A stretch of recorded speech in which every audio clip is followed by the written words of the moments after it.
সুপ্রিয় দর্শক মন্ডলী, আজ 25শে মে 2025 রবিবার 11ই জ্যৈষ্ঠ। জানাচ্ছি পত্রিকাগুলোর প্রধান প্রধান শিরোনাম। সর্বপ্রথম ইত্তেফাক মেইন হেডিং করছে, আসিফ মাহমুদের পক্ষপাতমূলক আচরণ সরকারের ভাবমূর্তি ক্ষুণ্ণ করছে, প্রধান উপদেষ্টাকে বিএনপি। এরপর প্রথম আলোর মেইন হেডিং, সচিবালয় দপ্তর ছেড়ে নিচে নেমে কর্মচারীদের বিক্ষোভ। নেক্সট যুগান্তরের মেইন হেডিং, সরকারের নিরপেক্ষতা নিয়ে উদ্বিগ্ন বিএনপি। নেক্সট ভোরের কাগজের মেইন হেডিং, চট্টগ্রাম বন্দর কাউকে দিচ্ছে না প্রেস সচিব। এরপর জনকণ্ঠের মেইন হেডিং, জুলাই বিপ্লবের প্রথম মামলার আনুষ্ঠানিক বিচার প্রক্রিয়া শুরু। নেক্সট ইনকলাবের মেইন হেডিং, সংকট উত্তরণে নির্বাচনী সমাধান। এরপর আমাদের সময় মেইন হেডিং, চট্টগ্রাম বন্দরে কন্টেইনার জট 41,000 ছাড়ালো, শুল্কায়ন বন্ধে স্থবির আমদানি রপ্তানি কার্যক্রম। এরপর কালেকণ্ঠের মেইন হেডিং, কালো আইন বাতিলের দাবিতে সচিবালয় বিক্ষোভ। নেক্সট সমকালের মেইন হেডিং, সচিবালয় কর্মকর্তা কর্মচারীদের বিক্ষোভ। নেক্সট মানবজমিনের মেইন হেডিং, সচিবালয় কর্মকর্তা কর্মচারীদের বিক্ষোভ, সরকারি চাকরি অধ্যাদেশ। এরপর জাহিদিনের মেইন হেডিং, দপ্তর ছেড়ে সচিবালয়ের কর্মকর্তা কর্মচারীরা রাস্তায় বিক্ষোভ করেছেন। নেক্সট বিবিসি নিউজের মেইন হেডিং, নির্বাচন ইস্যু ঘিরে যেভাবে সংকটের মুখোমুখি হয়েছে অন্তর্বর্তী সরকার।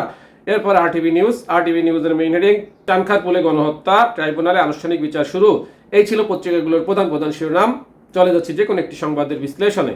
দর্শক মন্ডলী, এবার শুরু হলো সচিবালয় কর্মচারীদের বিক্ষোভ। চলে যাচ্ছি প্রথম আলোর প্রতিবেদনে। সচিবালয় দপ্তর ছেড়ে নিচে নেমে কর্মচারীদের বিক্ষোভ। সরকারি চাকরি সংশোধন অধ্যাদেশ 2025-এর খসড়া অনুমোদনের প্রতিবাদে সচিবালয়ের ভেতরে আজ রবিবার দ্বিতীয় দিনের মতো বিক্ষোভ মিছিল করছে বাংলাদেশ সচিবালয় কর্মকর্তা কর্মচারী যুক্ত পরিষদ। নিবর্তনমূলক ও কালাকানুন আখ্যায়িত করে এই অধ্যাদেশ প্রত্যাহারের দাবি জানিয়ে আসছে সংগঠনটি। আজ সকালে সচিবালয়ে দেখা যায় শত শত কর্মচারী দপ্তর ছেড়ে নিচে নেমে মিছিলে যোগ দিয়েছিলেন। বিপুল সংখ্যক কর্মচারীর উপস্থিতিতে মিছিল থেকে স্লোগান দেওয়া হচ্ছে, অবৈধ কালো আইন মানব না। মিছিল সচিবালয়ের ভিতরে বিভিন্ন এলাকা প্রদক্ষিণ করেছে। বাংলাদেশ সচিবালয় কর্মকর্তা কর্মচারী সংযুক্ত পরিষদের সভাপতি মোহাম্মদ বদিউল কবির অনুমোদিত অধ্যাদেশের খসড়াকে কালাকানুন আখ্যায়িত করে বলেন, এটি প্রত্যাহার না করা পর্যন্ত তারা অবস্থান কর্মসূচি চালিয়ে যাবেন। দুপুরে তিনি এই ঘোষণা দেন। এরপর সচিবালয় চত্বরের বাদামতলার অবস্থান নিয়েছেন কর্মচারীরা। অভিযোগ উঠেছে, 4.5 দশক আগের বিশেষ বিধানের কিছু নিবর্তনমূলক ধারা সংযোজন করে অধ্যাদেশের খসড়া করা হয়েছে। এর মাধ্যমে সরকারি কর্মকর্তা কর্মচারীদের বিরুদ্ধে সহজেই শাস্তি, এমনকি চাকরি থেকে বরখাস্ত করার সুযোগ তৈরি করা হয়েছে বলে কর্মকর্তা কর্মচারীদের পক্ষ থেকে অভিযোগ করা হচ্ছে।